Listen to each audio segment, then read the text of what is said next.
daw. Love you, love you, love you. I miss someone. Hello guys, PBB ganap. JM na mimas pala si Sofia. Grabe din pala ang pasabog ni Kuya kagabi. Gulat ang lahat nang nakita nila na nalasing si JM at Jazz.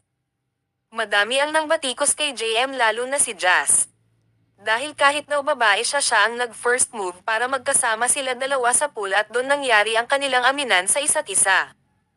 Na nagseselos pala itong si JM Kadilan. Tawang-tawa nga si Jazz nang nalaman niya ito. At in-explain naman ni Jazz kay JM na wala siyang dapat kaselosan dahil kaibigan lamang ang turing ni Jazz kay Dylan. At may napansin ang netizen na kahit paman ganun ang nangyari hindi pa din daw lumulubog ang barko ng Jamefiang. Dahil narinig nila na namiss daw ni JM si Sofia. Pinatawag nga sa confession room si Sofia para ipakuha ang alak at ibigay ito sa adults. Pagkatapos nga ibinigay ni Sofia ay umalis ito. Habang siya ay papalas may pahiwatig naman si JM binangit niya na I miss someone.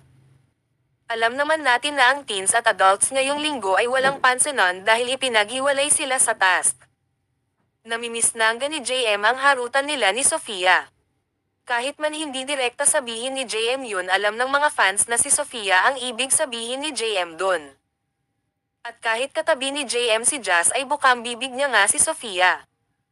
Sa katunayan nga niya nung hindi na sila lasing at nagtipon-tipon ang mga adults sa pool area. Nagbanggit si JM na si Sofia ang namimiss niya sa teens. Piyang lagi nangingibabaw yung boses eh. Fiang yun. Kahit na anuman ang mangyari kahit nalasing ay nasa isip pa din ni JM si Sofia. Nalilito na talaga ang lahat kung sino ba kay Jazz o Fayang ang tunay na mahal ni JM.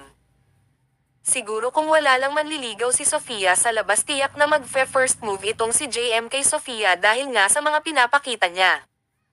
Ngayong nalaman nyo na ang lahat kay Jazz at JM supportado nyo pa din ba ang Jamefiang guys? E-comment sa baba.